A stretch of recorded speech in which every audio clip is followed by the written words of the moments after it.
Okay, page 16, contrast bath. And the idea behind this is hot water and cold water. And you can do it on your feet, you can do it on your hands, but our superior treatment that we do it with is for sinus congestion. Do I have anybody that has a stopped up nose? Would you volunteer to come and I would like to do this as a real treatment because every time we do it, it's so impressive. Now, I must say that I had one lady that she said, if I had known I have to blow my nose in front of everybody, I wouldn't do this. Oh. Do you mind blowing your nose? Okay, good. What we have here is a nice big basin with, this is the cold. Oh, great. And this is the warm, hot. I want you here, and what you're going to do is for 3 minutes, you're going into the hot water Babe, with a snorkel. really? Are you a swimmer? Yeah. Okay. Do you want the snorkel? For 3 minutes? Yeah. Yeah. Well, if my son did this without a snorkel, and he put a book underneath there like this, and tilted this thing so that he could put the water went into his nose and the top of his cheeks. Your sinuses are here and up here.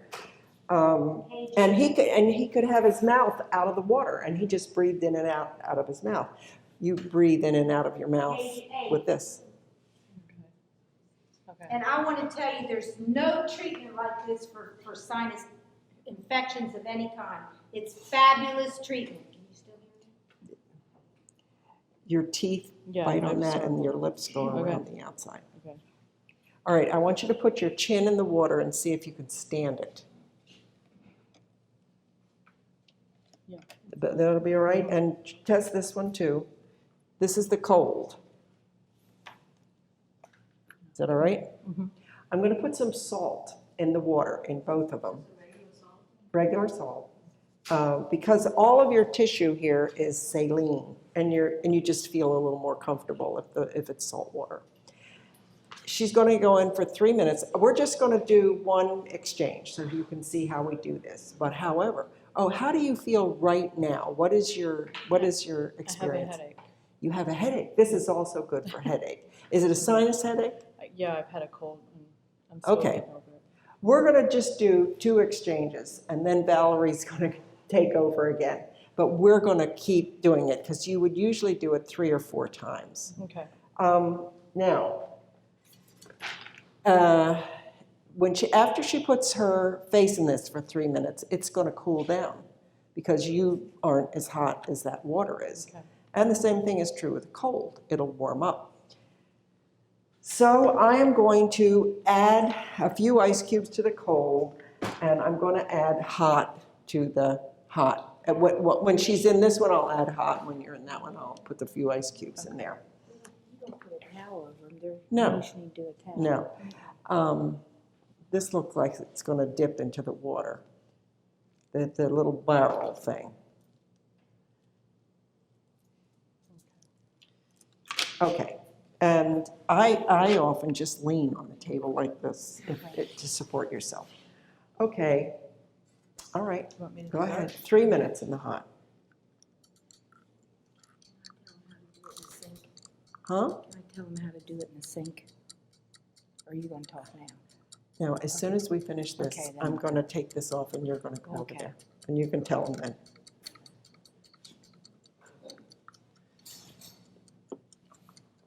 Listen, I don't need to say anything else. I told them everything. So you take this.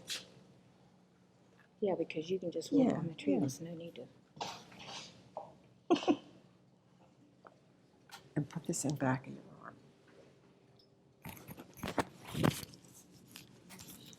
What do I have to do this. Okay. All right, here we go. I just want to tell you how you can do this real simple. You go to your kitchen sink. You take the one that has hot, first you fill the cold water and you put it on the counter with your ice in it. Then you take your hot water that you're going to have your hot water in the basement, you put it in the sink next to the counter that the cold water is on. And you'll have to put a pan underneath of it to get it up a little bit higher. But what's nice about that, you don't have to have a pitcher with this and drag it all over the place. You just turn on your faucet and add more hot water in. You don't care whether it turns overnight. If you want, you can dip it a little bit, but it doesn't matter. When you have ice, should be ice in here. Oh, this is the hot. Okay, here's the cold. All right, but we'll pretend the opposite because this is how I do it. My sink is here. Here's the sink. Here's the counter. This is, and how it is. Your counter's up higher than down in your sink. So but you have to put a pan or something about this much underneath this to get it up a little higher.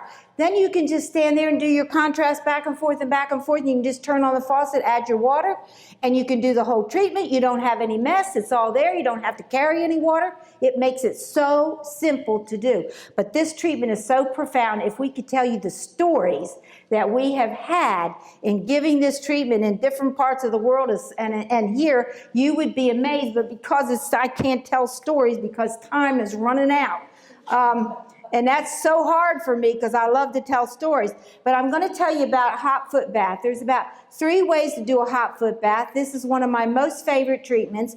If you had no other treatment to do, you can do just about anything you want to do with a hot foot bath. In fact, in the Ukraine with the physician I worked with over there, we didn't do fever treatments. We did a fever treatment with the hot foot bath. And so the hot foot bath, the purpose of it is to relieve congestion of the head, the chest, the pelvis, nosebleeds. It'll also relax. Oh, that's right. I didn't get it there. Okay.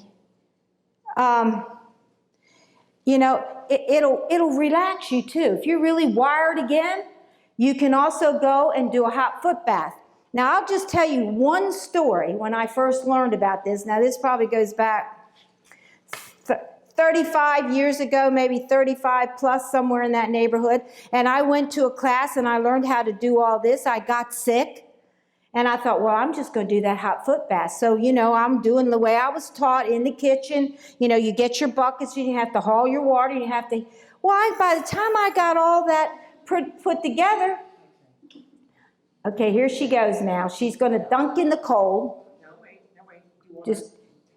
Just take a towel and dab your face.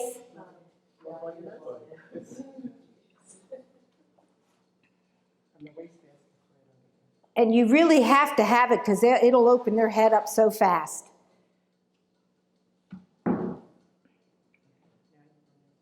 You don't really have to have it in the cold because you're only 30 seconds. But if you feel secure, go ahead. Where was I at? Oh, I was going to tell you the story. And so I got sick. And so I'm in there getting all this stuff together in the buckets and heating the water. And I finally just said, I am too sick to do all this. I said, God, there's got to be a better way for me to do this treatment because I can't haul all this when I'm feeling bad. I was doing it to myself. So over time, God gave me the idea. Yeah, 30 seconds. Yeah, you kind of want to move a little. You're trying to do a contrast. So dab your face and down in the next. Except they do have to blow. I got to somehow get out of here. Okay. But we'll learn. This is our first time doing all this film and all this stuff. Anyway, so the Lord gave me over time the idea of how to do the hot foot bath in the bathtub. So it was a lady that came to my house who all of a sudden she said, I got a violent headache. And we were going to have a meeting with a group of people, and I thought, oh dear, I got to do that hot foot bath. And I remembered my struggle with it. And then right then God gave me the idea, put her in the bathtub and put the bucket in the bathtub and you can add the hot water. I said, oh, that sounds really good, God. So boy, I took her upstairs real quick. So all you do when you want to do a hot foot bath is you put your chair, and I have Oh, I forgot it. I have my old beach chair. It's in the room. I forgot it. Well, anyway, we got this chair. It's good enough. Anyway, you just put yourself in the bathtub, put your foot bath in the bathtub. You can have your drinking water, because what are you supposed to do before you take a treatment? Hydrate. And what do you do while you're doing the treatment? That's right, because you're going to perspire a lot no matter what treatment you're doing in most cases. And if you're perspiring, what are you losing? Water. So you got to replace it, and you're wanting to clean your body out. So what is the largest cleansing organ also that we have? Our skin. Yeah, you're a good class. You're learning well. So here's my hot foot bath. Let's say I got a bad headache and I want to get rid of the headache. So I just get in the bathtub, put this in here, turn the hot water on. Next thing you know, I just put my feet. Whoa, wait a minute. You got to, with the headache, you got to have the ice. So I am in here, and my feet are in here, and it's hot water. And what's this hot water going to do? It's dilating the blood vessels. It's opening them up, right? And I have a headache. And what's in the head when you got a headache? Congested blood, right? So now I'm going to put the ice bag on my head, and what's it going to do? Constrict. And this down here is opened up. What's that going to happen now? What's the reaction? Think about it. It's going to pull the congestion from here down to here. In most cases, what's going to happen to the headache or the menstrual cramps or whatever? What's going to happen? It's going to go. Some people, it goes in 5 minutes. Usually the most is 20 minutes. And so you sit in there, you just drink your water. I kind of lean back like this. And when this cools down a little bit, I just reach over there and I just add more hot water in. And all the mess is in the bathtub. Now, what's good about the mess being in the bathtub is you'll go do the treatment more. When you have to drag water and fill water and get hot water and cook hot water and bring the ice in, you'll do it maybe one time. And after that, you'll say, I'll just go get an aspirin or an Advil or whatever's out. Because you just say, I'm too sick. I can't do all this. But if you have everything in your bathtub, your mess is there. And at the same time, when you're helping somebody else, you do it in the bathtub. Because you want them to learn so that they can continue to take their treatments themselves, and they can do it in the bathtub. And because it's so easy, they'll continue to do it. Let's say they have a really bad head cold, and so we've done the sinus treatment on them. We want to relieve the pain as well if they still have it. They can do a hot foot bath, and they can do it 2-3 times a day, because what? The mess is in the bathtub. I mean, there's nothing like it. When you finish your treatment, you can just push your bucket out of the way, and you can go ahead and pour the cold water over your feet. And your treatment's done. You get up, and you can just go on with your day. Now, the other thing that is important in most treatments, especially in fever treatments and fomentations and different treatments, you must rest for about 40 minutes, 45 minutes to an hour, because this starts your immune system. This winds you up. But those 45 minutes to an hour that you're resting in the bed, that's when your immune system elevates. If you get out of a treatment, you cut it off, and you run back to work, well, you've really cut it off. And you won't have as good a reaction. If you're trying to relieve a headache, once the blood is away from the head, you're basically good to go. Unless it starts up again, then that tells you you better rest. You know, so you'll kind of know how to gauge it, and you know how to teach people. The next treatment, and I've used this hundreds of times, I'm sure, is the contrast foot bath, which I just love this. This is real good.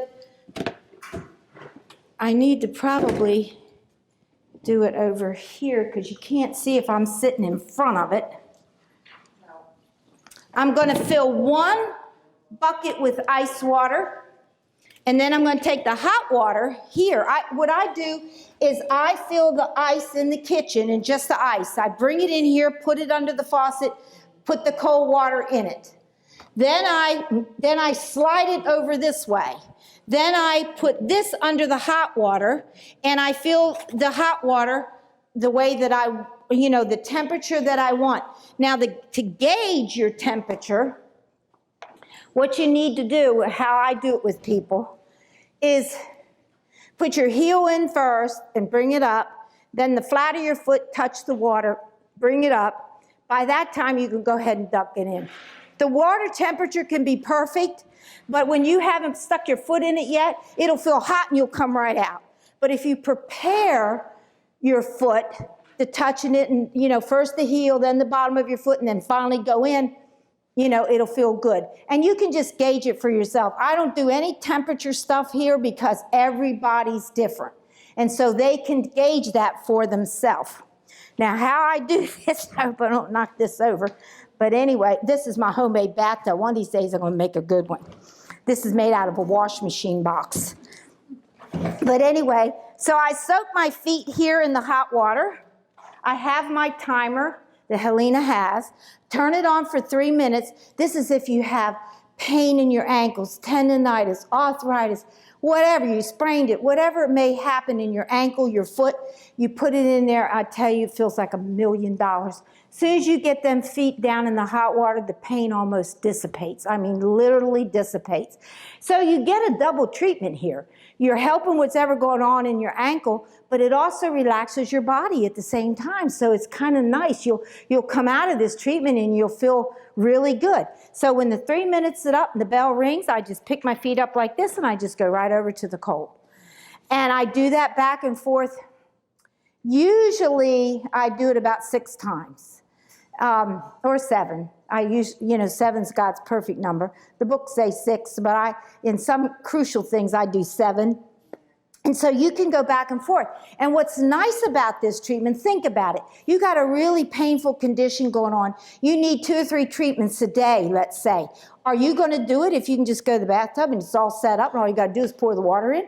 I mean, how easy can you get if you think about it? You're going to do the treatment, and the person that you may go help, when you show them how simple this is, are they going to do it?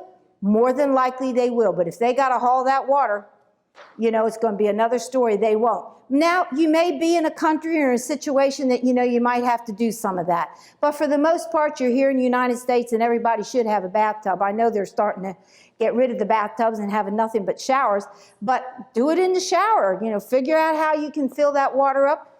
The big thing is to make it easy for them and yet still get a good treatment so that they will do it again. That's your most important. Now, I'll show you what we did in the Ukraine. And this physician, she worked here with us at UCHI for, I guess we trained her for about a year and a half, I think it was. And then we had to go over and I helped them open up a lifestyle center in the Ukraine. And this is what she taught me, and I'm telling you, it works really good. She said, I'm not going to do fever treatments. She said, we don't have to. We can raise the fever with a hot foot bath. I said, oh, really? That high, we can get it up to 102, 103. She said, we sure can. And so all you do is have a blanket. Oh, we're doing good. Because they're going to come in here and tell, the captain is in here. She's right over there. She's ready to tell me like this. So you just get a blanket like this, and then you get a sheet. Now, when you're giving it to somebody, you can go ahead and you can cover them up however, because you can just go ahead and do it. But when you're going to do it to yourself, it's another story. You got to know how to wrap it. So, because I've done this, you want to keep that water right where I can drink it. I want to keep this ice bag that I can keep it on my head. And you want to keep the hot foot bath under here. So you would just sit down, you get in here. This is good for flus, for colds, for anything you can imagine. And this, we'll pretend, I don't think I can move around and keep this on my head, but we'll pretend that the ice bag is on my head. And so what you do, when you're doing it yourself,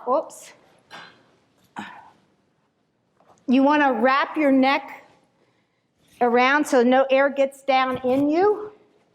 And then you want to bring the sheet and the blanket over. Now, the other thing is keep your shower curtain partially closed up to where your water is. Make sure your door is shut. And that goes for any treatment. You want no draft when you're giving a treatment or you'll make them sicker.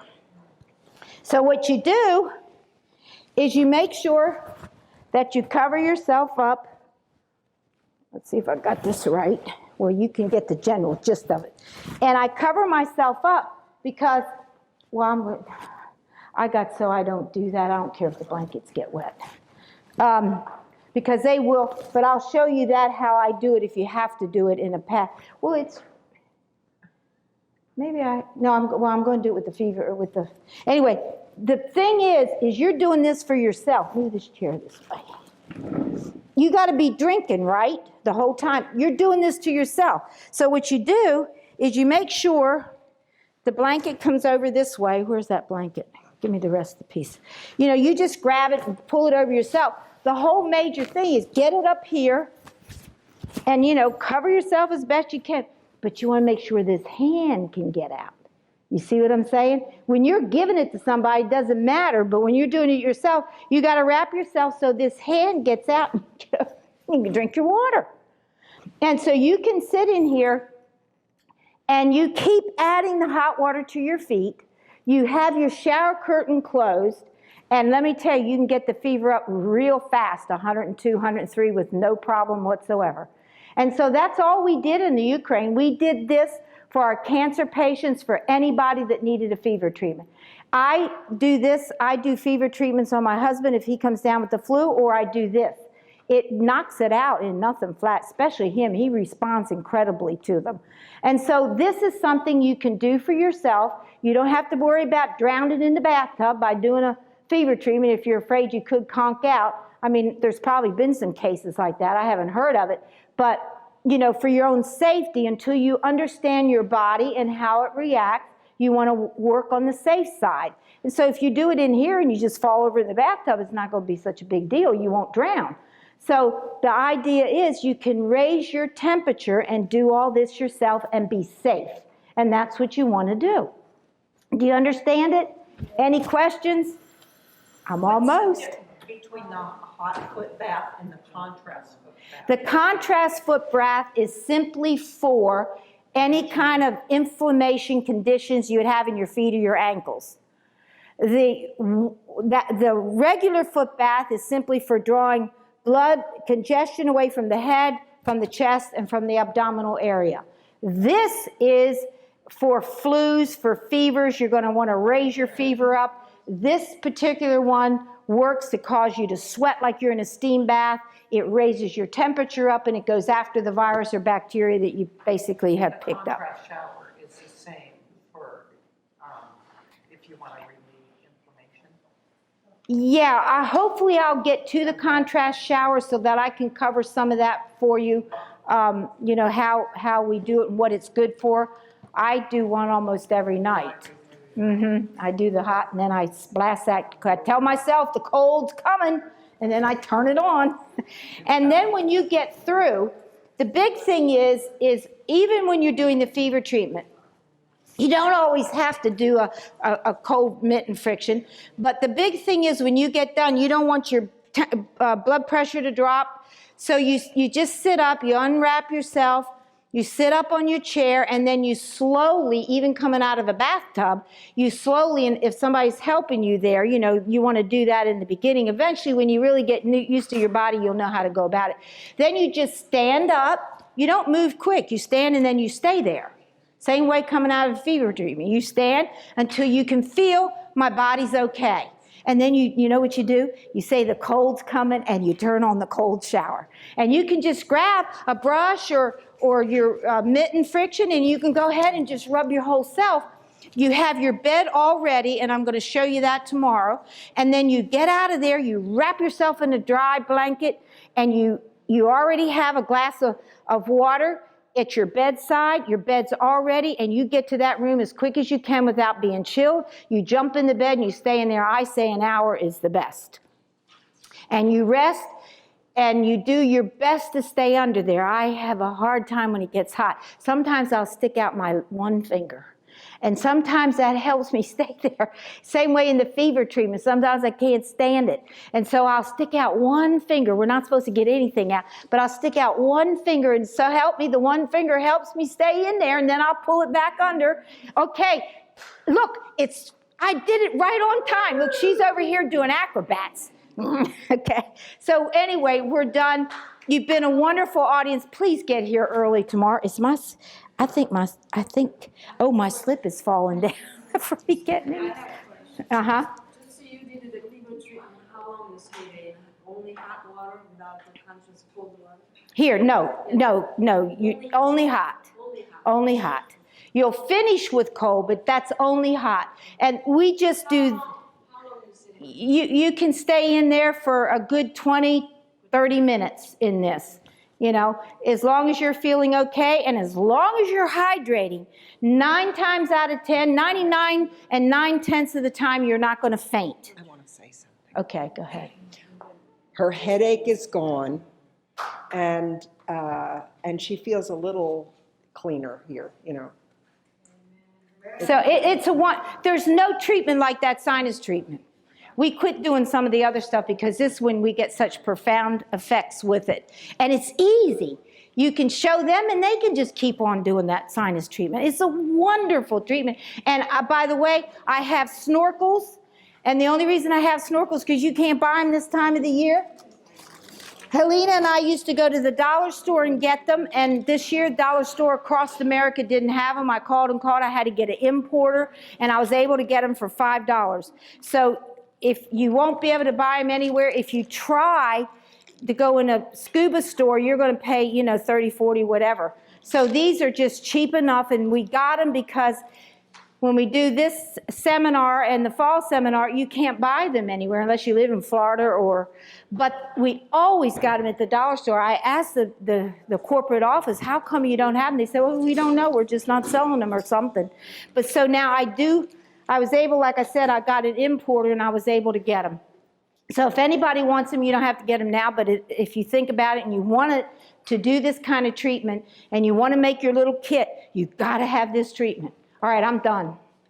Okay, thank you all. You've been a wonderful class. I'll see you tomorrow. What? Do you sell the whole kit? Do you sell that whole legal kit? You don't. I haven't done that yet. I'm asked that in every seminar, would I sell a kit? I don't know how much that would cost. You know, if you can make maybe I'll make one time if somebody, because they always ask me would I sell them a kit, and I haven't done that yet. I'm trying to stay pace with it. They want me to start selling the compresses as well. But, you know, of course, you're a man, so it might be harder for you to make all these things. But, you know, if you can learn to make them, you can use all kinds of stuff in your house. You know, clothes that you have. You can go to the secondhand store and buy clothes to make your compresses, to make the extra sleeves and things that you put on. I mean, you'd be surprised what you can do. And, you know, and if you can't figure out what to do, just pray, and I guarantee you God will give you an idea. I mean, he comes through every time. And just remember, every one of these treatments, what do you do first? You pray. Don't. Please remember that. They say if you say don't, you'll forget. Okay, I will give it to you. I want to buy one. There's something. Is ice massage, and it's on page 22 of your of the book that's inside your notebook, right? Have you found it?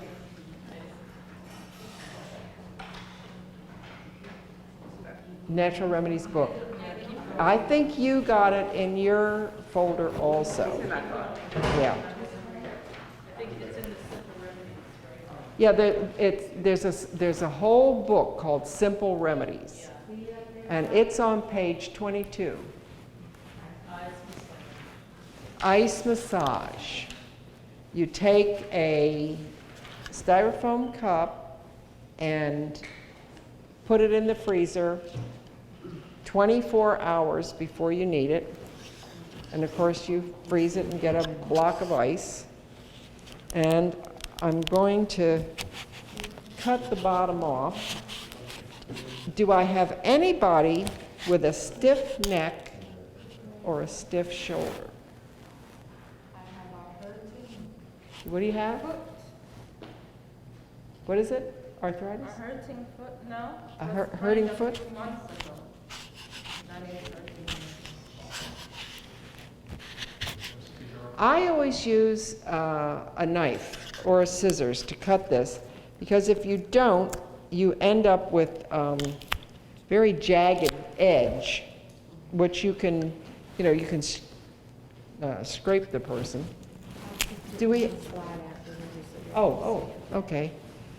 Now see, I'm getting it kind of jagged there.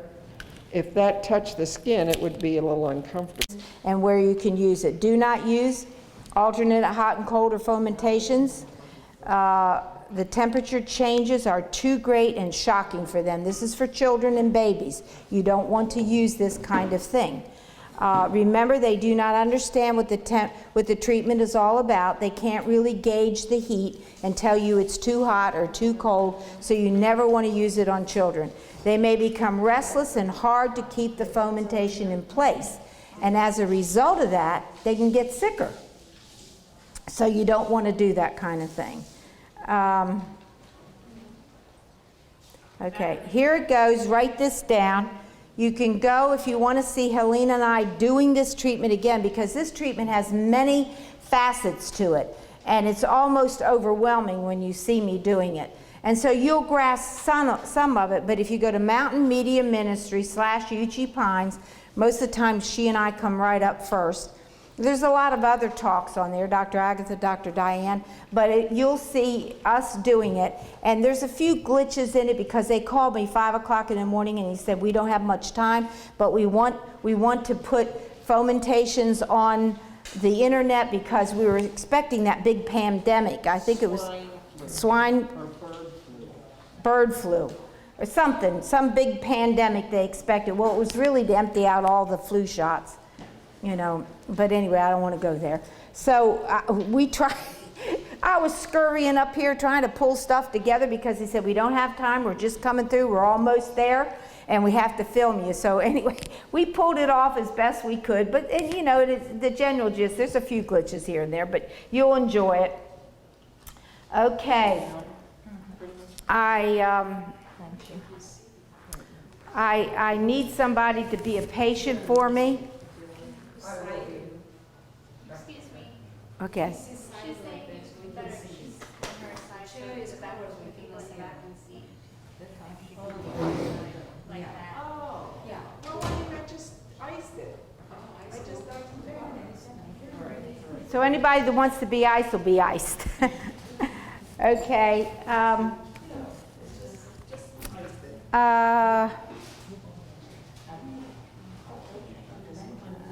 You'll have to take your shoes off, and hopefully how tight is that dress? Because we got to put your feet. Okay.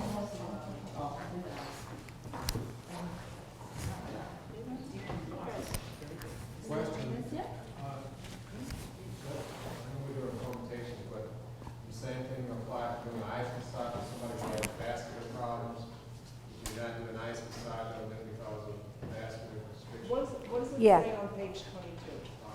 Yeah, I don't think you do. You have to be so careful with vascular diseases of what you're applying on them. And I don't think it. How about something like multiple myeloma? Oh dear.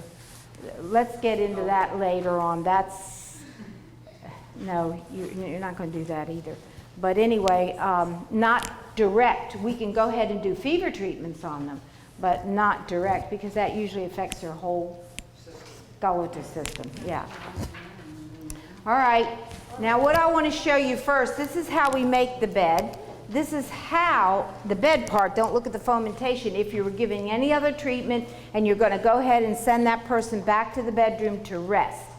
You don't unmake your own bed. All you have to do is put a shower curtain over the existing bedspread that you have, put a sheet on it, and then that bed is protected.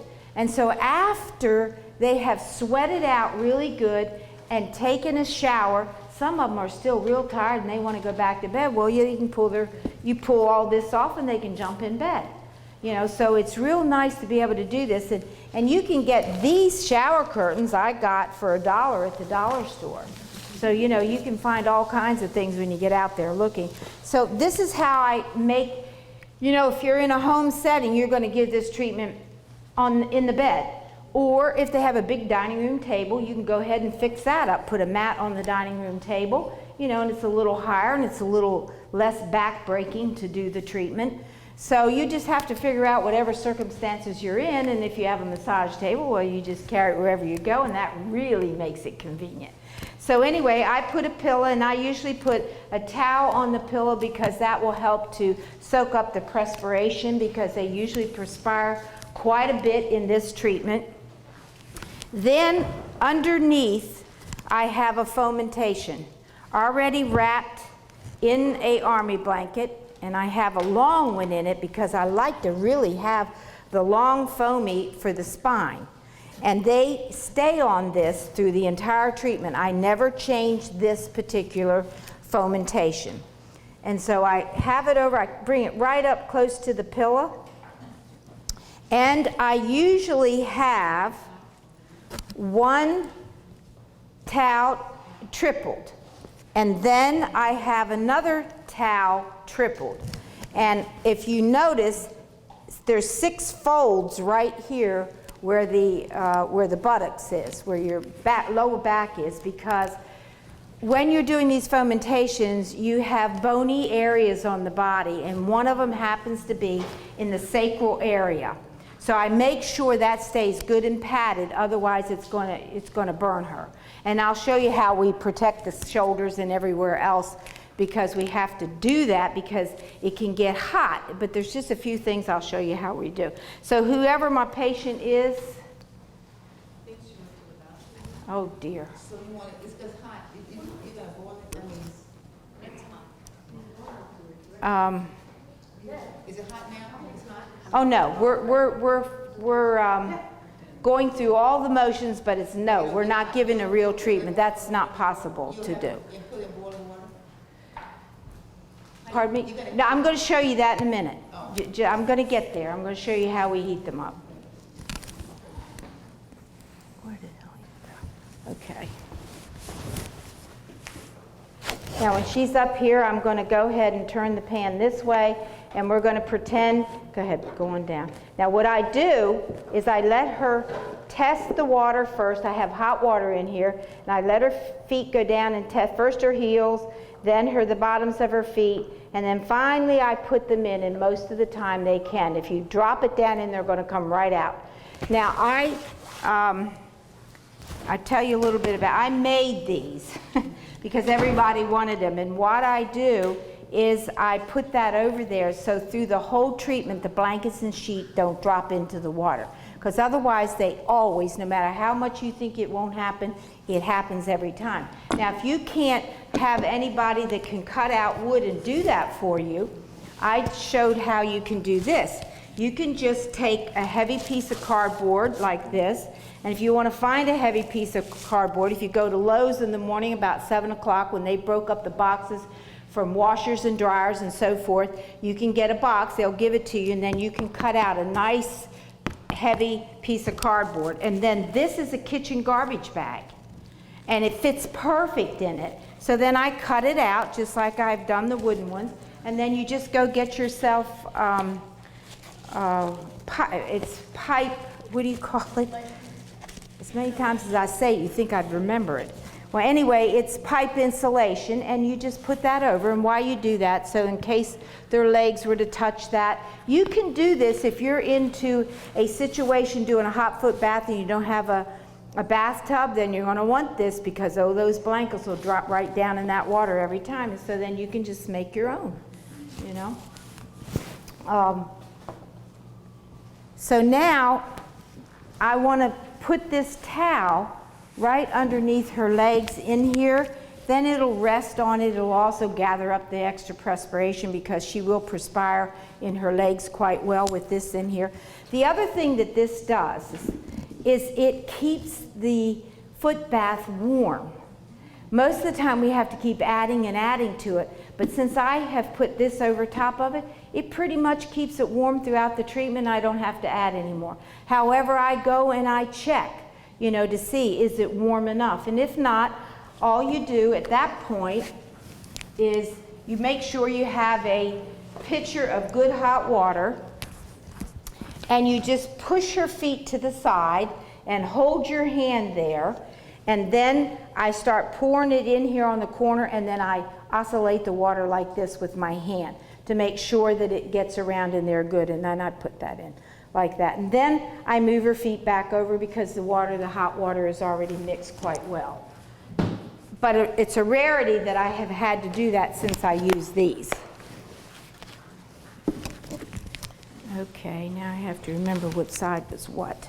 Okay, I think this is it.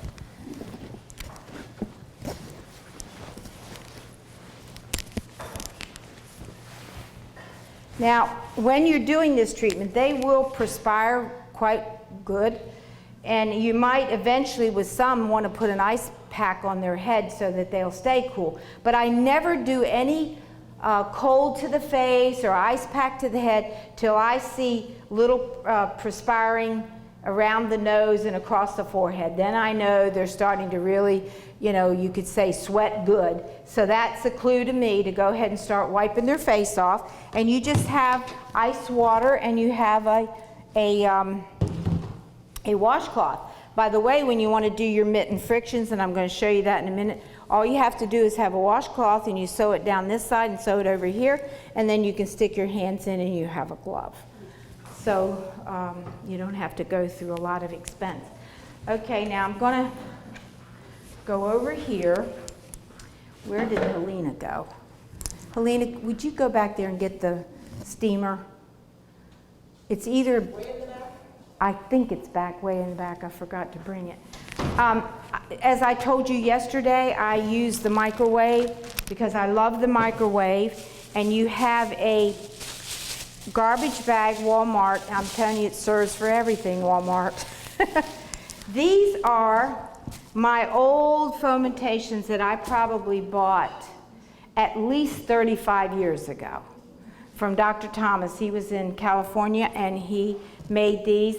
And you can see I got a few little rust marks from being in the pots until I figured this out. And so they just last forever. I tell people, you can buy these and then you can go ahead and leave them to your kids, and they can probably leave them to the grandkids because they just don't wear out. And like I said, I've used these hundreds of times, I'm sure, through the years. Now, I did buy the long one that I showed you from my friend who makes them.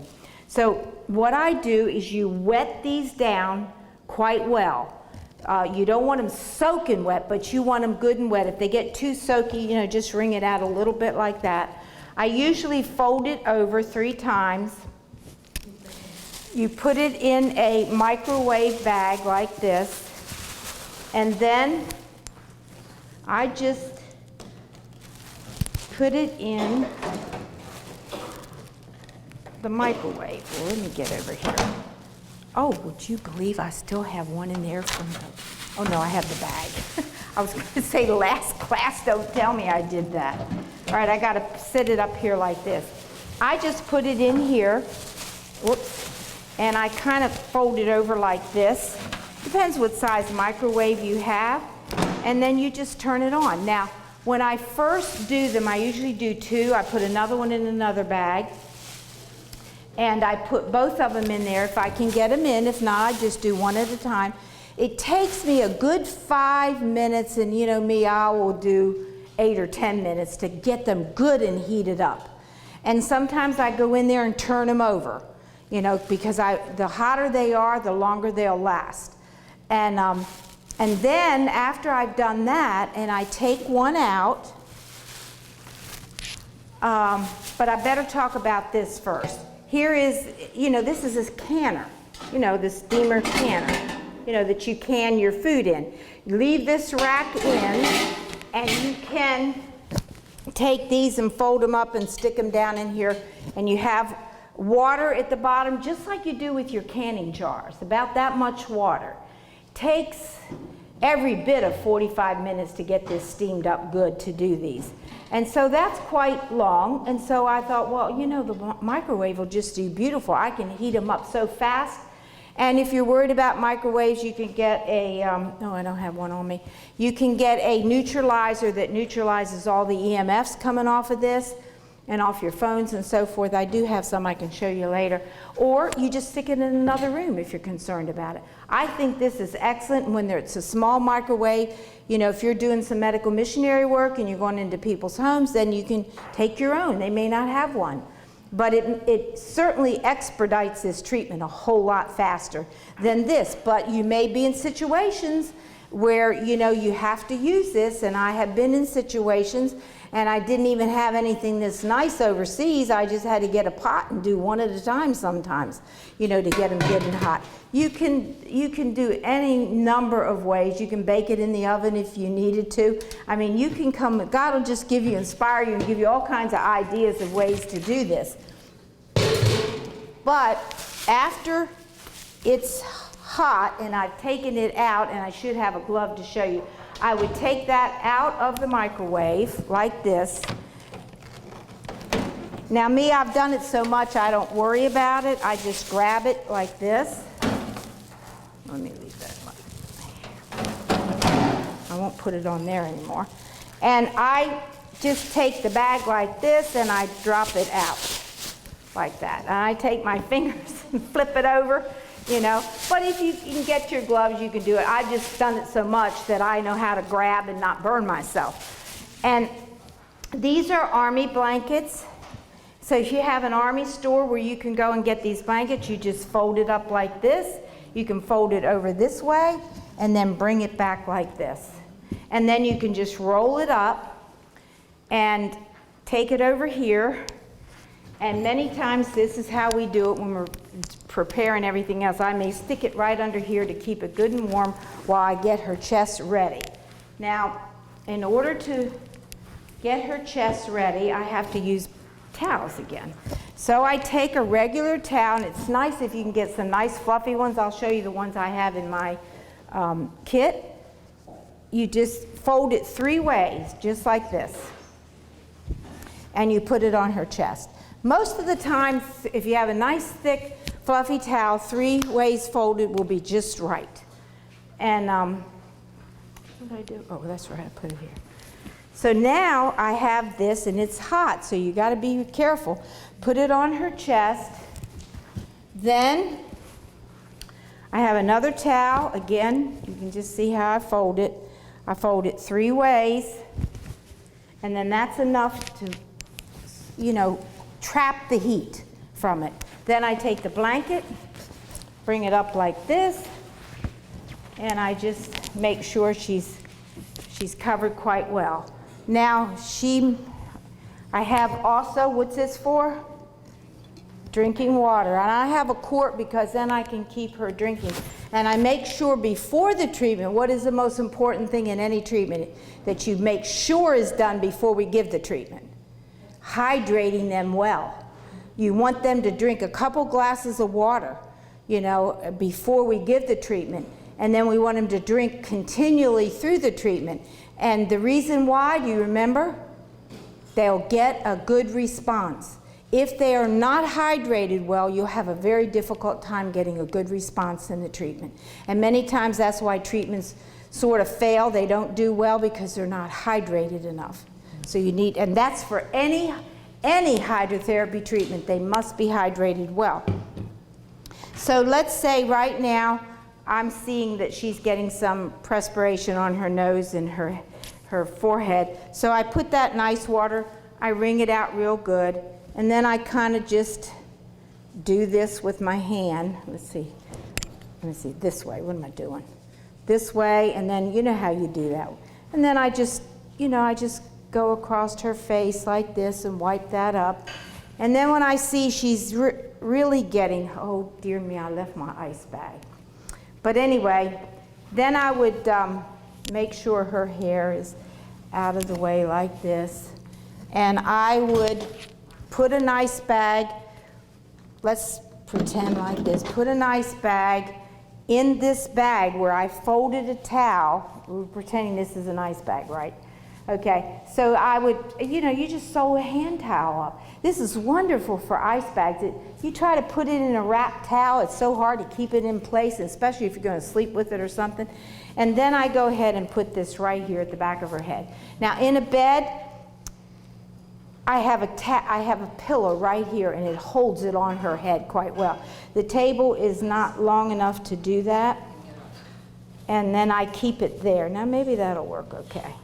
And then that'll keep her cool, because we want to keep her head cool. That's the most important thing in a fever treatment. You want to keep the head cool while they're in the fever treatment, because if their head is not kept cool, what can happen, not always, but I've seen it happen, is that they can go ahead and get terrible headaches or get very confused when they get out of the fever treatment. And so if you keep their head cool, keep them good and hydrated, you're not going to have that problem. So while this is going on, I also put the timer on. We're going to pretend 3 minutes just went by and it's rung. And so now it's time for me, where is it? I'm going to have to use my ice bag. You can do one of two things. You can have the mittens, which right here they are, but they're also in my kit. Let me see here.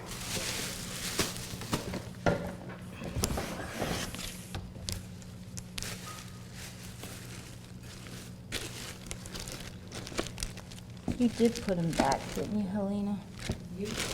I put them back, okay. Well, I never straightened this up last night. All right, we'll just use this, and I'll use these. And these are nice. We do have a couple of these out there for sale. And that's just done with a washcloth, a big washcloth or a hand towel. You can cut 2 of them out and just sew them. It's pretty simple to do that. It is nice to have a mitten, because you can flip it around to the other side and give them another good cold shock, but it stays on your hand. When you use a regular washcloth that is not sewn, it gets flopped all over the place. So the mittens are very nice, or you can use a hand towel, and I'll show you both ways. I have a hand towel in here. I pick it up, I wring it out really good, because I don't want dripping cold water on her. Then I take the hand towel like this, and I hold it. I grab it here like this, and I tell her the cold is coming. And the first one is only one that's bad. After that, they just take it with no problem at all. So we put our hand here, and we grab all of this, and we have this ready to go, and we're trying to protect her modesty as well. If she's uncomfortable with being unclothed, she can have a little t-shirt on or something like that, and it'll still work. And so we'll just pull this back and immediately throw this down. And she'll just, just for a few minutes, but she'll be all right. The next time she's so hot, she's just glad when it comes. Then I grab it like this, and I go ahead and I just do friction on her. I grab the sides and I just do it really good. And then I usually give her one more shock. And when you turn it over, it's just like it's cold again, and I go ahead and do the friction on her body. But let's say, just for the sake of it, we didn't do this. So I'll just show you the same thing. I have the gloves in this ice water. I wring them out really good, and then I do this. And so then you can just do this. And most of the time when we're doing males, we do this. And these are dry, so they're slipping on my hands, but when it's wet, it doesn't do that.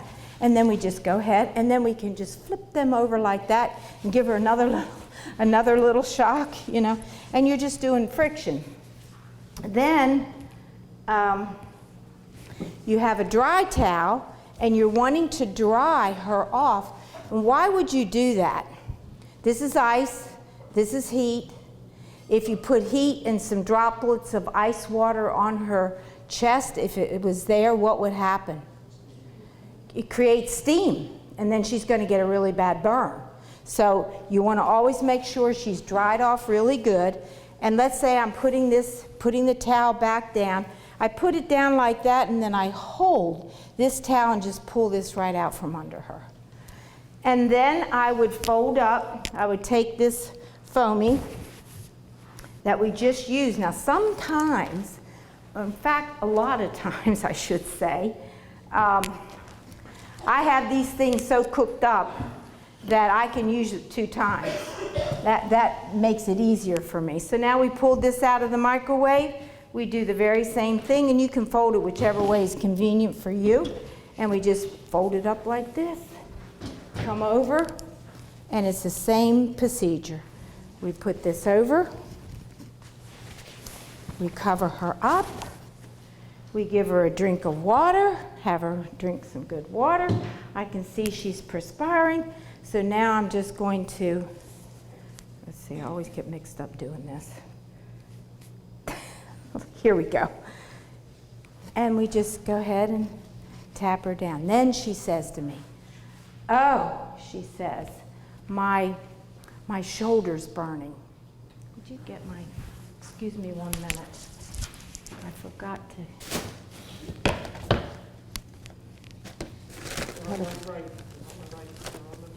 You on the right?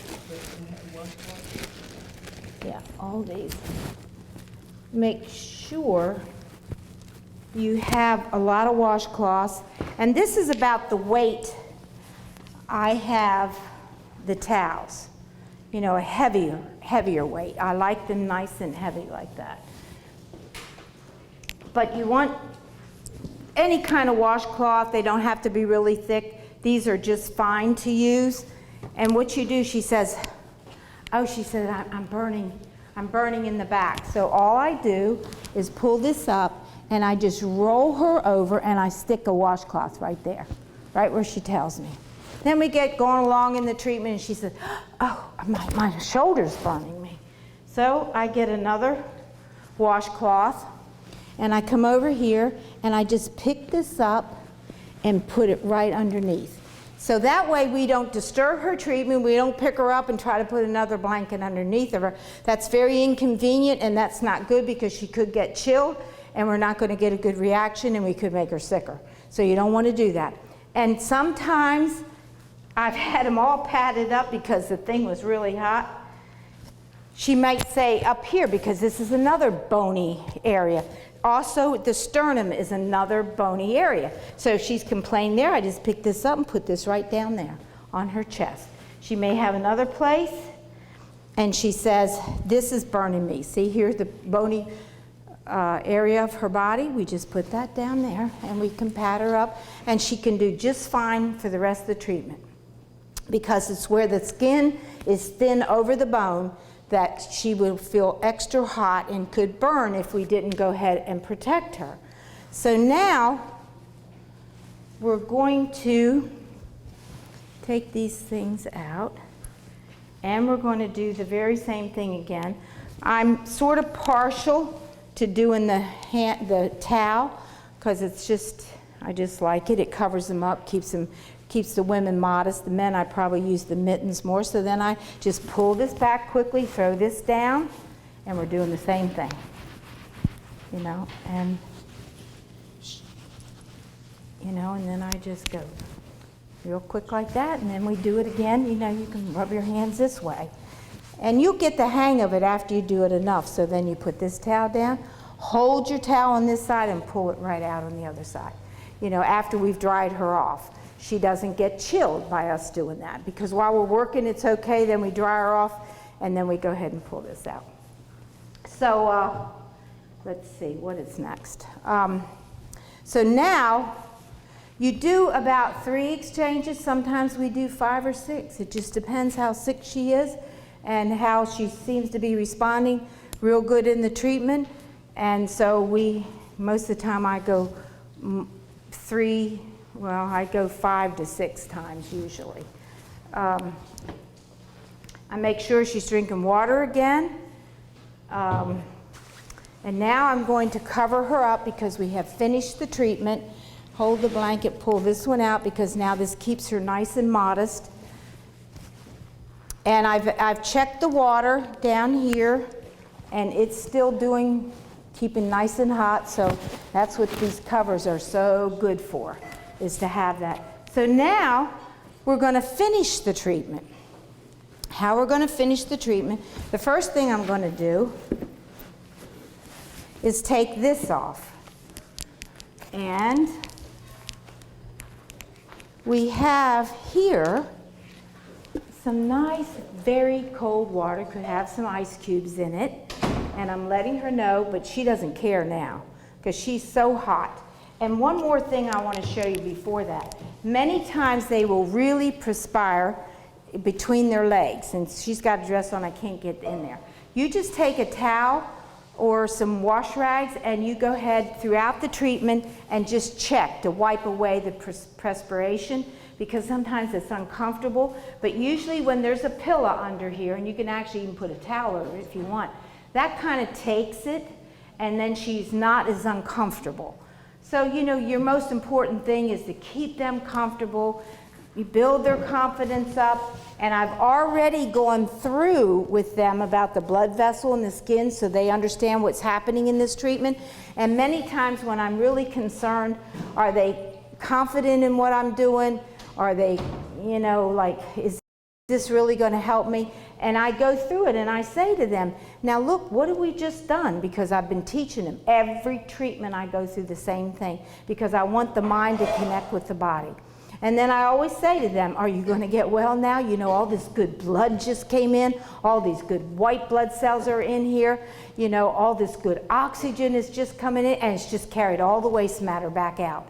I mean, if you think that through, it's got to get well. It's like scrubbing a floor. You got clean water to start with, and then you have to use the mop to scrub the floor, and then you're going to empty out that and get more clean water. So when you get done, the floor is clean. Well, when you get done this, it's getting clean in there. You see what I'm saying? And so they have to see that in their minds. You know, now I've showed it to them. I give every patient a blood vessel in the skin, the picture of the skin. You have it in your notebook somewhere. And so that you can understand it and teach it to them. And then you get a much better healing response. So now we're going to finish up. And I have this nice ice water here. And I'm going to lift her feet up, and she knows it's coming, but she don't care now. She's so hot. And so I'm just going to pour this over, ask her to turn her feet up a little bit, turn them up, so I can just pour over the bottoms of these feet. Underneath this, you have a bath mat. Okay, I'm going to bring her feet down. And then her feet are on a nice dry bath mat. And many times I just take this just to dry the feet off really good. And now we're going to cover her back up, because we keep her covered up. We're going to take the pillow out from under her right now, put her legs straight down. And now comes the next fun part. And this fun part is, I'll show you just on one side of her. This is ice water again. I have the mittens in it. I wring them out good. I put them on my hands. And we're going to start with this leg. We're going to unwrap it like this, and we'll just pretend it's here. I'll put her skirt up some. And we can fold her leg a little bit. Well, that's going to be a little bit hard, so we'll let it lay down. But you can bring her leg up. And these are nice cold. They've been in the ice water. And now we're going to do friction. And so this is what you're going to do. Whoops, these are sliding. You're going to do this. You're going to go up and do it really good. And when we get through with that, we're going to take and we're going to dry it off, just like this. Now we've got these back in the ice water. We wring them out. Now I'm going to take her arm out, put it there on the side. If she's good and strong, I can ask her to hold her arm up like this.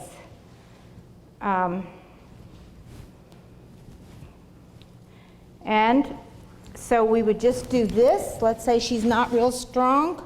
I'm going to do the friction. If she is, I'm going to have her hold her arm up like this, and I'm going to really friction it good. I'm going to dry her off and put her back underneath. You always want to keep her covered and dried throughout the treatment so that there's no way she's going to get any chill. You want to make sure the door is shut in the room that you're in so there's no drafts coming in. Same way, if you do any of these treatments in the bathtub, you want to be sure no draft is coming in that room because it can make them sicker. All right, now, my next move is this. I am going to bring her up like this, have her sit up, help her to sit up, and I'm going to pull this out from under her. Okay, can you lift up a little bit? This way. Now, most of the time, the wetness is here, and the wetness is on that pillow. So for the most part, underneath here, she's still pretty dry. So we do the friction, put this in the ice water, wrung out, and now we're going to just do her back, just like this. Make sure you friction her real good. Then we're going to dry her off, and then we're going to lay her back down. Now, if this towel is too wet, we go ahead and put another towel under her head, and she can just lay right here, depending where we're doing it, and then she can go ahead and rest for the next hour, we suggest. Make sure she is still drinking plenty of water and that she has water within her reach. You know, like a nightstand, or you put something next to her so that while she's in this treatment, she can reach out and still get water. But we don't want her to throw the blanket back like this because now what's going to happen? What do you think is going to happen now? She's going to do a lot of perspiring. I mean, she's going to soak up the bed more than likely, and that's real good because she's getting a double treatment. She's now excreting lots of waste matter through her skin, and so she's going to get a double effect in this treatment. And she's resting, and what happens when she's resting, I think I showed you that with the fever treatment, her white blood cells are going to go right up like this. In about 45 minutes or so, they're going to plateau out. But her white blood cells can go way high to fight this infection.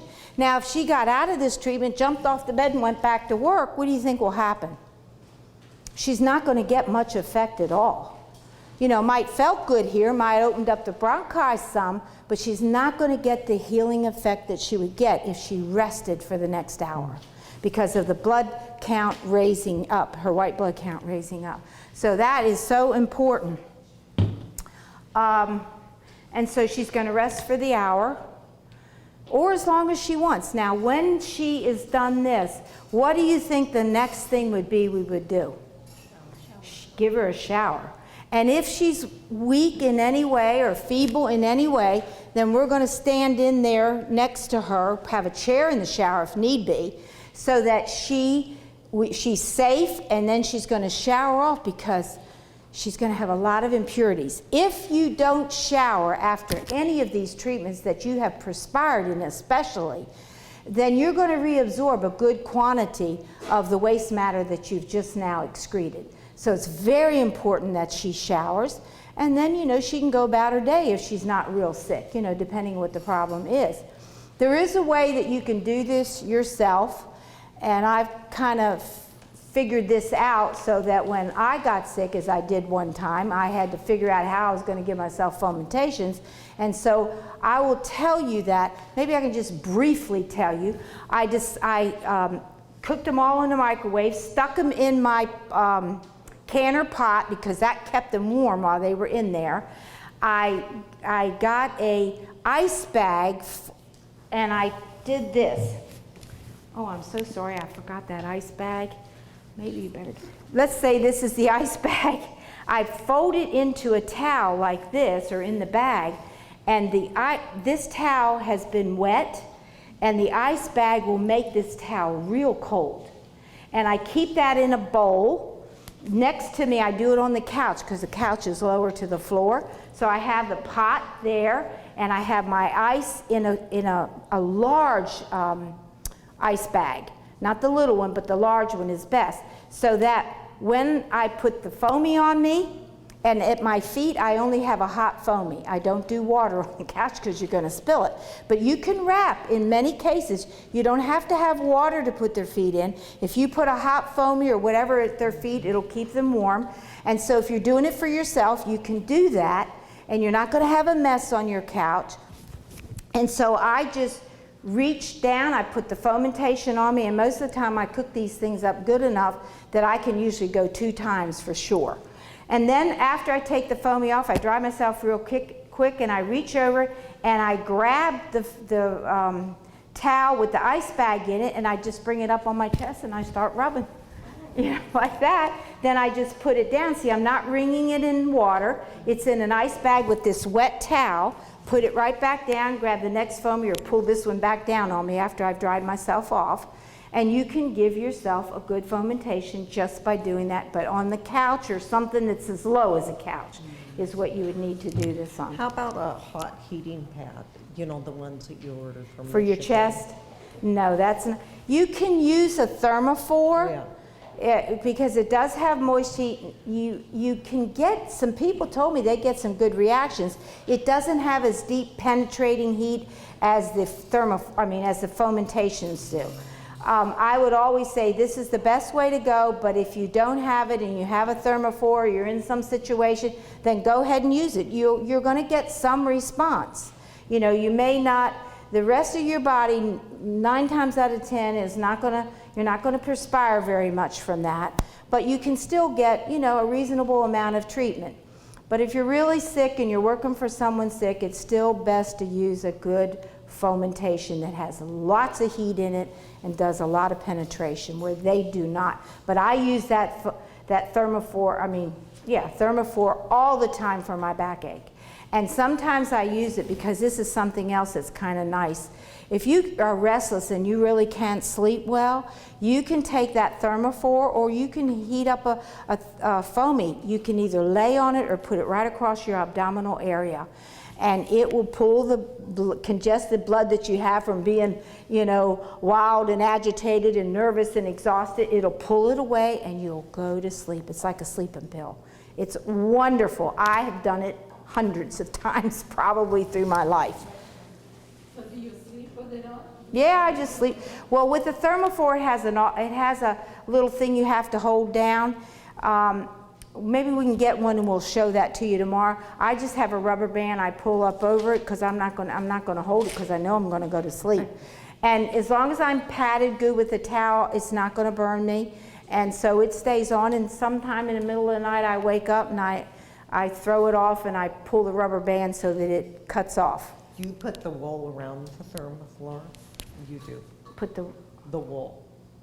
Oh, no, just towel. the towel. Yeah, well, the thermophore has its own little bag in it, and so we'll show you tomorrow. Remember that, Helena, that we can bring that in here.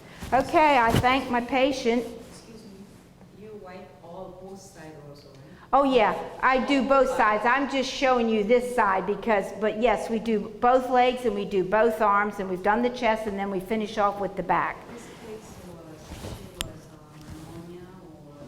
Yeah, we could say she was bronchitis, or she had, pardon me? Chest pain. Well, it depends. Yeah, if she has some chest pain, we could do that. But we can do abdominal. She can lay on her stomach, and we do back if she has back pain. We do the same thing, 3 minutes, 30 seconds, 3 minutes, 30 seconds. And it just depends what the pain is. If it's really bad muscle spasms, we just put a hot one on there for 20 minutes. And that usually relaxes all the muscles and the spindles in the muscles, and it really is very well. I've done that on me. Again, probably hundreds.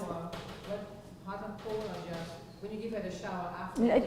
It's just a good neutral shower, because we want her also to use some soap and wash off good, because we want all those impurities to be taken off. Okay, we're going to move. You're doing it here?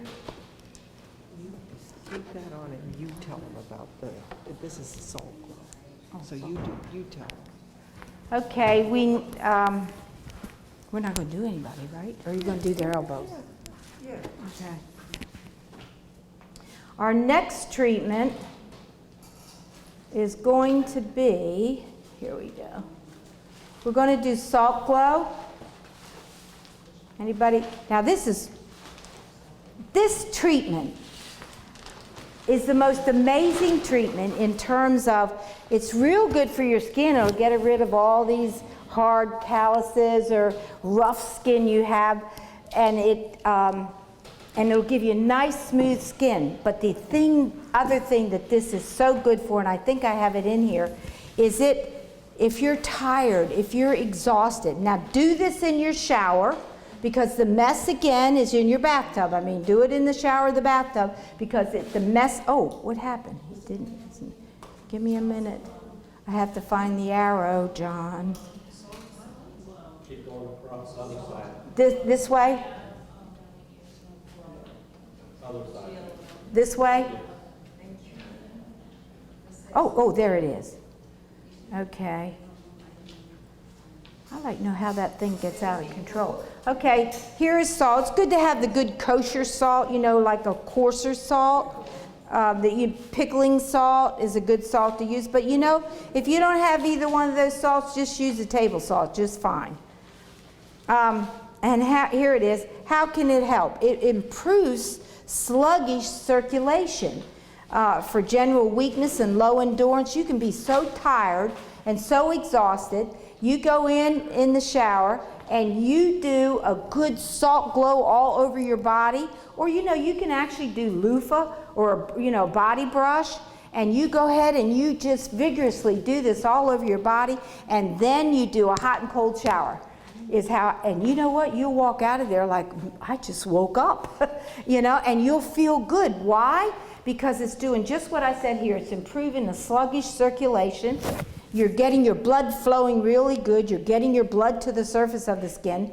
And so, good for low blood pressure. If you're suffering from low blood pressure all the time, then you can go ahead and use this, and it'll help to bring up the blood pressure. If you're having frequent colds all the time, then you want to do a treatment like this on a regular basis. And I'm going to talk hopefully about the hot and cold shower, because that is wonderful. Chronic indigestion, it works well, and again, removes dead skin. Page 24. Page 24. So here we go, 2 pounds of coarse salt, for sure, get in the bathtub. If you're too weak to stand, then sit on a stool, and you can do this. And if someone else is helping you, they can go ahead and do it for you. You can put your feet in a hot foot bath at the same time. There's any number of ways that you can do this. And Helena is going to, now this is the only time you don't. You got skin lesions, which means cuts or blisters or eczema. You're not going to want to use, or psoriasis, you're not going to want to use salt, because what would it do? It'd break it open. Yeah, you'd be in worse shape, And if they have a very debilitating disease and they're very weak and sick, you're not going to want to do this. It's too rough of a treatment for them. Okay, Helena's going to she's going to show you how. We're going to add just a little water. Anybody want to come up and just do their elbows? You can, if you have, is that what you're going to do? Okay, she's going to show you. Roughest part. Yeah, usually your elbows are your roughest, your heels are rough, your knees many times are. And you're just going to rub it on there good. But when you're doing it in the shower, you do your whole body. You get your hands wet and you get it in there and you just rub yourself. But like I said, if you don't have salt, you can go ahead and use a loofah, a body brush. Well, you'll get some results. And if you feel your roughness of your elbow, and then after you do this, you feel it again, and you'll feel how smooth it is.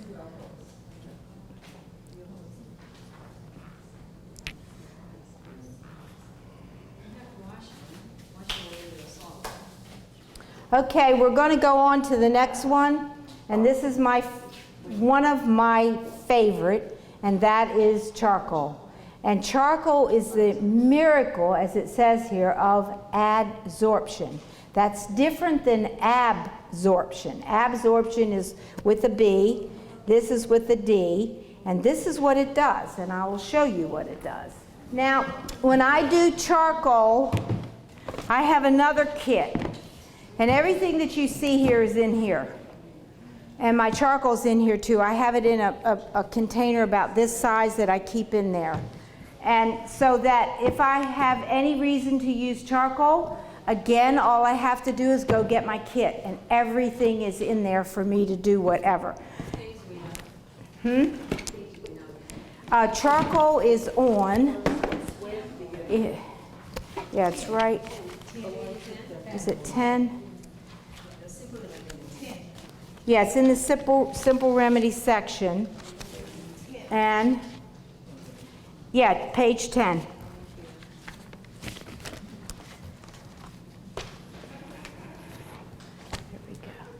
Now, to show you about adsorption, I have a big magnet here, and I have a bunch of nails right here. And so this is what adsorption does, what charcoal does. It just picks those nails up just like this. So what charcoal does is it's just like this magnet. It latches on to poisons and toxins that are in your body. This is a magnet, or charcoal is a negative force. In your body, all toxins are positive. And so it is automatically going to latch right onto it and take it out. And what it does is it holds on to it until it's eliminated from your body. Absorption is like a sponge. Yeah, you know, it'll absorb water, but you hold it up long enough or squeeze it, it all comes out, but you can't do that with charcoal. Clay is pretty much the same way, and so is zeolite. They work the very same way. This has a cage-like structure, and it just pulls it into its cage-like structure and carried right out of your body. So always remember, things that are healthy have the negative force, and things that are not healthy have a positive force. And that's why we love charcoal. I could just tell you stories after stories. Charcoal is so wonderful, but clay is very good as well, and like I said, zeolite as well. Let me get back over here. Now, one container, 1 quart, this size right here, and this is so amazing to know. This size right here, what's it say up here? 1 quart of activated charcoal will absorb 80 quarts of ammonia gas, between 500 and 2,000 square meters to the gram. Enough, this just blows me away. Can you all see it? Enough internal surface to completely cover several ball fields. That's how much poison 1 quart of this can pull and latch onto. Isn't that amazing? I mean, every time I say this, I'm like, it's amazing stuff.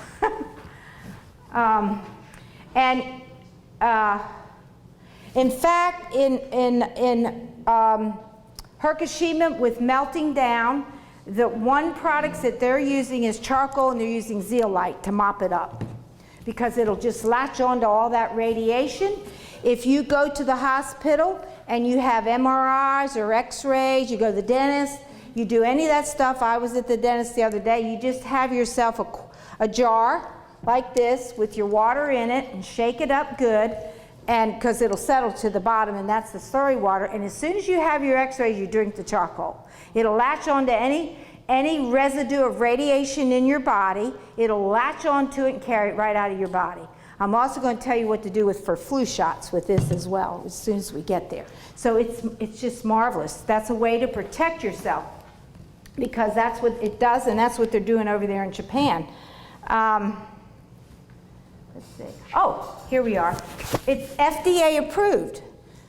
Many of you may know, if you're in the medical field, that this has been used for 100 years, over 100 years now, in the emergency room, you know, because it was the drug of choice and still is for poisoning. And guess where else it's used? In veterinarian clinics. Any animal comes in there that's gotten into poison of any kind, this is what they do. Now, naturally, they can't make them drink it, so they NG tube it down into their stomach to latch onto all the poisons to get it neutralized so that it's taken out of the body. So when you drug overdose in most cases, or have anything else, you just use charcoal, and it's going to pull it in and carry it out of your body. You have an upset stomach.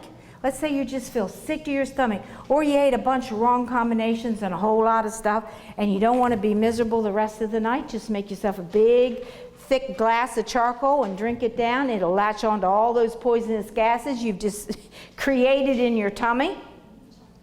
And you'll sleep a good night and you'll pass it all out the next day. It'd take maybe all day, but you'll pass it out.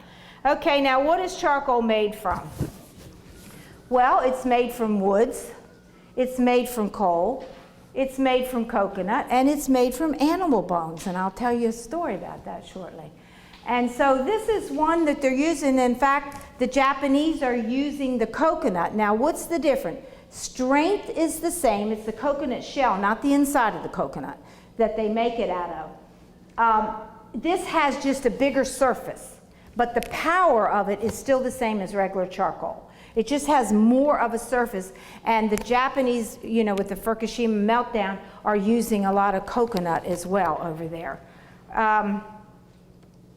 Now, this is what you need to know. It is not burnt toast. It's not a steak that you do on the grill. And it's not scoured pots. If anything like this happens, you don't eat it. For instance, and you may know this, if you grill meat on a grill, then the fat from the meat goes down on these types of charcoal, and so don't buy this. You know that bisque, is it bisque they call it? Anyway, I couldn't find the right picture, so I stuck this one up here because it's the same thing, just has a different name on it. You know those charcoal bisques that you put don't use them. It does have charcoal in it, but it also has some very toxic material in there, so don't ever grind them up and use it because you may not live. You know, depending what your life force is and how your body is, it could take you out. So don't ever use those. So what happens when you barbecue meats on the grill is the fats off the meat go down and they land on these bisques that are in there, and they make benzopyrene, which is a deadly poison, very, very cancerous, and it comes back up and the fumes go through the meat. So they say, is it 57 or 50? One 4-ounce steak is equivalent as though you smoked something like 54 cigarettes. Now, it's not the same, it doesn't mean lung cancer, it's just giving you an idea of how toxic this benzopyrene is and how one little steak can make that much cancerous material in your body. So think the next time you do anything barbecuing, it's so serious. Now, F.P. Torrey, I just love this story. He's my favorite guy. It was back, as it says right here, in 1831. He was a French chemist at the French Academy of Medicine, a pharmacist, and they were having a big symposium. And so he was to be one of the speakers. Now, prior to this, he learned about charcoal. He would go to his colleagues and they all said, you know, phooey on you. They didn't believe a word he said. They thought it was ridiculous. Charcoal can save your life. Charcoal can accumulate poisons. Charcoal can help with drugs. They just looked at that like he was not with it. And so, so now they're having this big symposium, and all these pharmacists and scientists all came. I don't know how many it was. And he had a lecture to give himself. But so when he gets up to give the lecture, he says, okay, ladies and gentlemen, he sends a man to the pharmacy to get, as it says right here, 15 grams of strychnine, which is 10 times the lethal dose. So they bring it out like this to him, and they hand it to him. And then he takes charcoal, we'll just pretend here for a minute, and he puts 3 tablespoons of charcoal in a glass of water. And he again says, ladies and gentlemen, this is 10 grams of strychnine, this is 3 tablespoons of charcoal, and he drinks the strychnine. And he chases it with the charcoal. Now, you know, I embellish this a little bit because I like this story so well. I imagine when he did that, every last one of them got on the end of their seat with their eyes about this big around, figured any minute he's going to hit the floor. And so then after he gets through that, you know, he does that, he picks up his papers and he goes on with his lecture. Now, I don't think they ever heard a word he said, because I know they stayed with their mouths open and their eyes like this. They knew any minute he's going to hit the floor. Well, he finished his whole lecture, And the next one come up, I don't even think they were any good the rest of the symposium because of this. They were just so baffled. Now, I'm embellishing some of this, but I don't think I'm too far off because you do the same thing if you saw somebody do that. You know, you'd be like, it's going to kill them. Especially this group because they didn't believe in it. And this was the only way he figured that he could get this across to him. Now, I know back in the lab, he did a lot of experimenting to know how much he could get away with and what he needed to do in the charcoal so he could live. Never had any side effects from it at all. It just latched onto it like I showed you with the nails, carried it right out of his body. Well, did he have a whole group of believers after that? He sure did. Everybody believed in charcoal, and that basically put it on the market, I'm sure. So that tells you how powerful it is. Clay can be the same, and so can zeolite. Zeolite is volcanic ash, and it has some of the same powers. When I get into a real poison situation, because I know all this, I kind of stick to charcoal because I've done so much with charcoal. I haven't done as much with the other things. So what is it? It's pure carbon. Does not impart anything. Now, remember this, it imparts nothing to your body. It only takes out, where clay has a twofold thing. Clay will impart to the body, and it also pull out poisons. There's no known side effects except possibly one, and I have met a few people that do say they get constipation from it. I wouldn't even worry about that if I was dealing with poison. I highly suspect that it could be they're just not drinking enough fluid. But you know, if you got something serious going on and you need to take the charcoal, don't worry about the constipation. Just go ahead and take some cascara sagrada or something like that so that you can go ahead and open your bowels and get it out, because that's the most important thing. The rule of thumb in administering charcoal is to give too much and not too little. I have never measured charcoal. Now, in your books, it will say, but you know what I do is I look at what the cut is or whatever I'm going to put it on, the knee for pain, whatever it is. I just look at it and then I just measure out the amount of charcoal I think it needs to be. Taking it, I usually heap a teaspoon and sometimes a tablespoon. And then I mix it in water and drink it down. If anybody was going to have any trouble, it should be me, because I have probably drank 100 pounds of charcoal in my day, because I take it for everything, besides using it for a number of things on my body. And you can do basically the same thing as I said with clay. I'm just partial to charcoal because of the fact that I've used it so much. Now, does charcoal interfere with digestion or nutrient absorption? I have many people say, oh yes it does. No, it doesn't. Not any studies that we know of, it doesn't, that we know of. We did urine levels to see, you know, if it took out calcium and different minerals and different vitamins, and we had no evidence of that. Now, maybe there's something new today that I don't know about, but as far as Pines is concerned, and as far as all the test studies that we've done, we have not seen that. Now, conditions treated. This is just the tip of the iceberg. I mean, there's so many things that you can do. Infections, I've done it on so many infections. Now, that doesn't mean that you just got a new cut.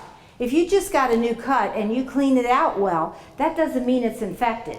So you don't want to use charcoal then, unless you're worried that there might be some particles in there from the cut and you want to try to pull them out, then that's different. Otherwise, you're just going to use comfrey or aloe, something that's healing to this cut. And when the white starts to form around a cut, that doesn't necessarily mean this is infection. That is the body healing and closing in on this cut to begin to heal it. So you never use charcoal unless you're wanting to pull something out and then it's turned into some type of infection. That's when you kick in with the charcoal. And I'm going to show you all that in a minute. Nausea, it's wonderful, wonderful for nausea. Snake and spider bites, I don't have enough time, but I could really tell you some stories on poisonous things. Very good for high cholesterol, and I think I have a slide on it. high cholesterol and triglycerides. If you take so much of it, and I'll show you that in a minute, it will bring it down. But you have to follow a good diet when you do this. You can't be shoving in the fat and the sugar and then taking the charcoal. They're going to work against each other and you're not going to really get the results. But let's say you're on a good program, you just started a good vegan diet or whatever it may be, and you're trying to really help your health, and then you do this, in about a 10-day, you're going to see a significant change. Gas, it's wonderful for gas in your intestinal. I mean, it'll just latch onto that gas and carry it right on out of your body. Wonderful for bad breath. Neonatal jaundice, I've done it with babies that have been born here or right off campus, and Dr. Agatha sent me over there, and so I would do a slurry water where you can't see it now because I shook it up, but we put charcoal in it, then we let it settle to the bottom. Then I take the water that's here, run it through a strainer or a coffee, you know, the filters they put in coffee, I'll run it through there to make sure no particles are in it. I put it in a baby bottle and I feed it to the baby. Newborn baby. I'll feed it to if it's got neonatal jaundice. Then we will get a little tub and I'll put lots of charcoal and I'll soak the baby in charcoal water. And mostly in about a 3-day period, we got the baby cleared up. And I've, like I said, I've done that here. Whitening teeth, my husband and I do this. You just have yourself a little jar of charcoal and have a separate toothbrush. Wet it, dip it down the charcoal, and just scrub your teeth really good. Let it sit there for a second or a couple seconds or so, and it'll help to keep your teeth nice and whitened. It's very good for that. You want to get rid of any kind of offensive odors.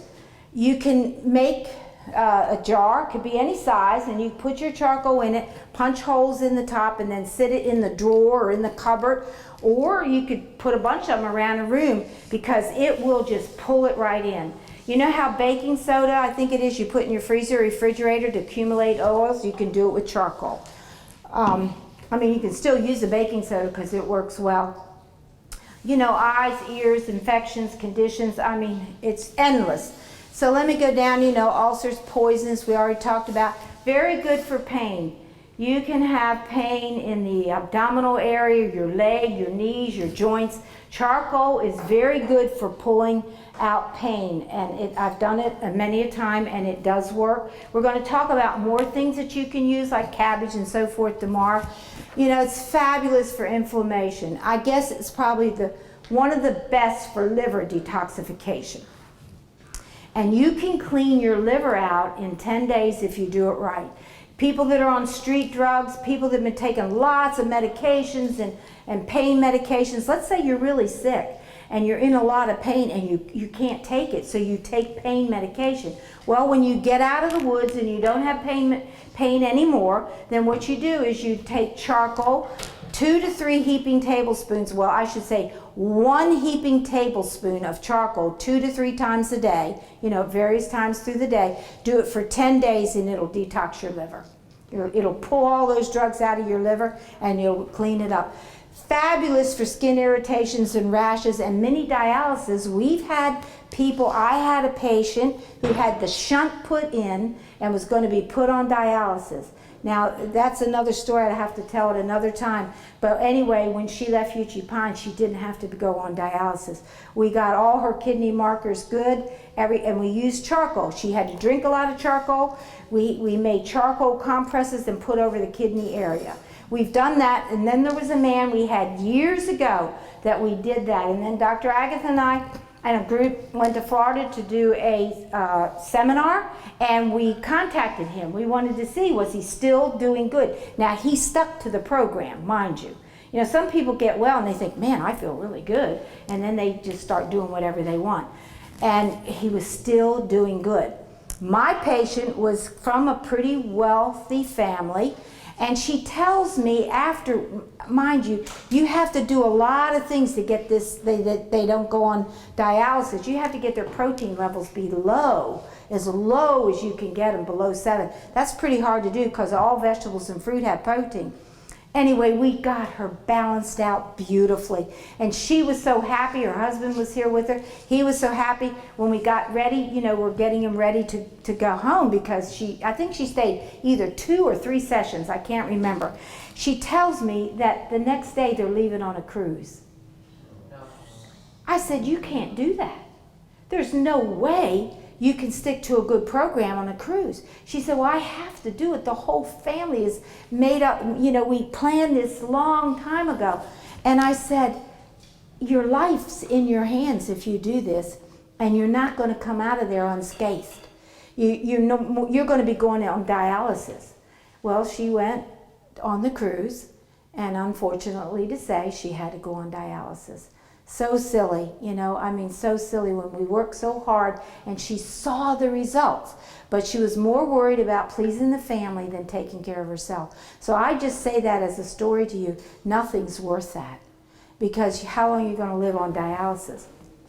So radioactive radiation situation you're in, boy, you want to have charcoal stocked up so that if there's a meltdown, which I'll tell you a little bit more about that later.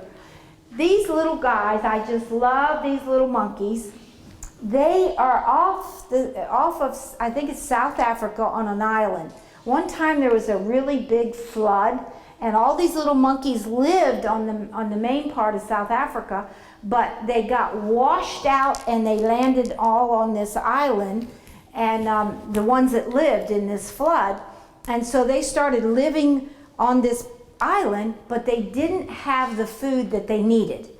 And so they would pick on these trees. They're a mango type tree, but the leaves are very poisonous. And so they eat these leaves, and then they go find charcoal from the pits and things that they have in Africa, and they eat charcoal. They know to do that, but you know how they know to do that? I could tell you other stories about animals, because God cares about his animals just like he does about us. And so he put it in the heart of these monkeys to go get charcoal.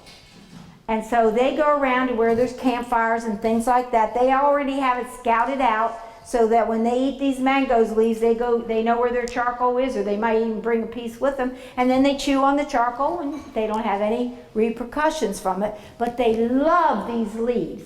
And they do get a certain amount of nutrition, but it's so poisonous that it would kill them if they didn't have charcoal. I say, God, you are so amazing how you do this. It happened in an area also in Africa with giraffes. The leaves that they were eating on and the barks that they were eating on to get their calcium, the trees died.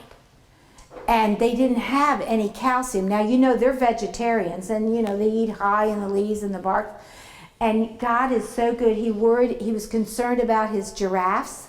So he put it in the heart of the giraffe to get bones that were, you know, animals dying all over Africa, you know, and then their bodies waste away, but there's still bones. And so they would lick on the bones, and I have a picture of them where their legs are just sprouted out because they're so tall, and they get down to those bones and they lick on the bones, and sometimes they chewed on a little bit, and they got their calcium. Now, giraffes can't think to do that, but God puts it in them. So that's a lesson to know. God will put on your mind what you may need if you pray and you ask him. Now those little animals, they can't pray. These monkeys can't pray that we have. But God knows their needs, so he puts it within them, and then they go ahead and do it. God is so wonderful. Okay, and in your book, let me just tell you what pages is on. I want you to cross it out. On page 11, this is the procedure. Go to the word treatment, and you'll see where it says boil water with flaxseed for about 2 to 3 minutes. You don't have to boil no water. You don't have to boil flaxseed. All you have to do is grind it up, and I'll show you that, and add water to it, and you get the same results. It's too much work boiling it up. And so just scratch that out. Maybe they've changed it in the new books. I don't know, because I've been after them for a good 20 years to change that aspect of it. It may not be in there, so you look, it's on page 11. I'm going to show you how we mix a compress. But let me just tell you this. The dosage is, 8 ounces of water, 1 tablespoon, 4 capsules or 8 tablets. Now the only time I use capsules, or if I don't have it, I use tablets, but tablets has some cornstarch in it. I'd prefer to have the capsules because it's straight charcoal. The only time I use this is if I'm flying or traveling, because you don't want to open up a charcoal jar while you're riding down the road or flying in an airplane. Because number one, everybody's going to be mad at you on the airplane because it's airborne. It's so soft, it just flies in the air, and what a mess you'll have. So I always carry capsules with me because I don't go anywhere in the world that I don't have charcoal. In one form or another. I won't even go visit my kids that I don't have charcoal because I never know what I might have to do for them or I might have to do for myself. Do you use clay?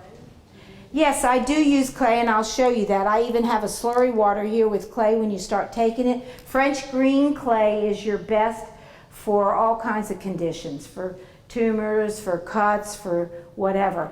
And you can make a poultice out of it, and I've done it, and you can drink it. Now, I suggest when you first start drinking it, because it does latch on and it pulls poison, but it also deposits a certain amount of minerals and different things like that. You may not be able to handle it in the very beginning, so you build up. And you go ahead and start out with maybe a half a teaspoon, you let it settle, and you drink the slurry water of it. After you've done that for 5 days or so, then you can go ahead and you can put a whole teaspoon in there and shake it up real good like this. And you want to check the bottom to be sure you're shaking it good. And then you can just drink the whole thing down. When you've been doing it as long as I have with charcoal and everything, and I started wanting to try some clay, it didn't affect me. I just put the teaspoon in there and I drink it. Or if I need to, I've had some breast cancer cases. Oh dear, right? Oh, we're almost, okay. And like I said, I don't measure anything. Food will tend to interfere. You'll only get about 50% of your charcoal. But don't worry about it. If you're getting gas or you want to take it before you eat beans and after you eat beans, well, don't worry about it. You're only doing it for that reason. But if you're taking it medicinally, then you don't want to take it near food. You want to be, a good hour and a half out from taking food. Medication, real cautious on this. You want to be 2 hours on either side of taking charcoal or to latch on that medication, and that medication will not do you. And if it's an important medication that you have to have, then it's going to take it out of your body and you're not going to get the results. So remember, 2 hours on either end of it. I think that's pretty much. I put this up here. This is for the triglycerides. You take that a fourth of an ounce 3 times a day for 4 weeks. It'll lower your cholesterol, LDL 41%, triglycerides 76%. That's pretty good. But it won't do it if you're still eating all the shoveling it, the other stuff in between and eating all the fats and all the sugars and all that stuff. This will not work.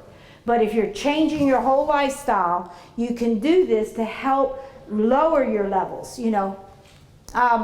Poisonous bites, and I've got to stop. But you know what? Tomorrow I have the whole afternoon. And for that reason, I'm going to show you all the kitchen remedies. I'll finish up showing you about aloe, and I can finish up with the charcoal because you got to get going right now, right? Okay. So do me a favor. Please get here by 1/4 after, everybody that can. And then that'll give me a little more time and I can finish all this up. Okay? So I know some of you students can't, but whoever can get here by then. And then we can get started. As today, some of you's trickled in, we didn't get going till after 2:30. So it's, it's for your benefit, that we want you to do that. And then tomorrow we will finish all this up. Thank you so much. As always, you've been a wonderful audience.